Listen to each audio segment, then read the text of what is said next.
സ്വർണം മാത്രമല്ല, ഇനി മുതൽ വെള്ളിയും പണയം വെക്കാം എന്നുള്ള കാര്യം നിങ്ങൾ അറിഞ്ഞോ? ഇതുമായി ബന്ധപ്പെട്ട നിർദ്ദേശങ്ങൾ അടങ്ങിയ circular reserve bank of India പുറത്തിറക്കി കഴിഞ്ഞിട്ടുണ്ട്. 2026 ഏപ്രിൽ 1 മുതൽ ഈ മാർഗനിർദ്ദേശങ്ങൾ പ്രാബല്യത്തിൽ വരും. ചില സഹകരണ ബാങ്കുകൾ, പ്രാദേശിക ബാങ്കിതര ധനകാര്യ സ്ഥാപനങ്ങൾ എന്നിവയിലാണ് ഇത്തരത്തിൽ വെള്ളിക്ക് വായ്പ നൽകുന്നത്. പരമാവധി 10 കിലോഗ്രാം വെള്ളി വരെ ഈടായി സ്വീകരിക്കും. ഇനി അത് വെള്ളി കോയിനുകളാണെങ്കിൽ പരമാവധി 500 ഗ്രാം വരെയാണ്.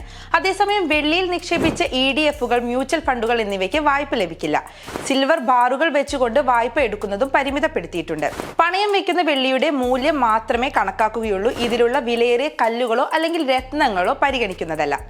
പണയം വെച്ച വെള്ളി വീണ്ടും വെച്ച് വായ്പ എടുക്കാൻ സാധിക്കുകയില്ല. ഈടായി ലഭിച്ച സ്വർണമോ വെള്ളിയോ ഉപയോഗിച്ചുകൊണ്ട് മറ്റൊരു വായ്പ എടുക്കാനും നമുക്ക് സാധ്യമല്ല. ഇനി ഉടമസ്ഥാവകാശം സംശയാസ്പദമാണെങ്കിലും വായ്പ ലഭിക്കുകയില്ല.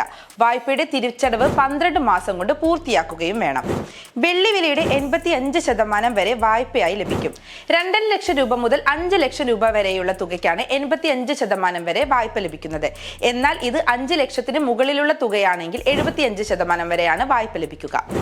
വായ്പ തിരിച്ചടയ്ക്കൽ പരാജയപ്പെട്ടാൽ കടം കൊടുത്തയാൾക്ക് ഈ ഈട് ലേലം ചെയ്യാവുന്നതുമാണ്.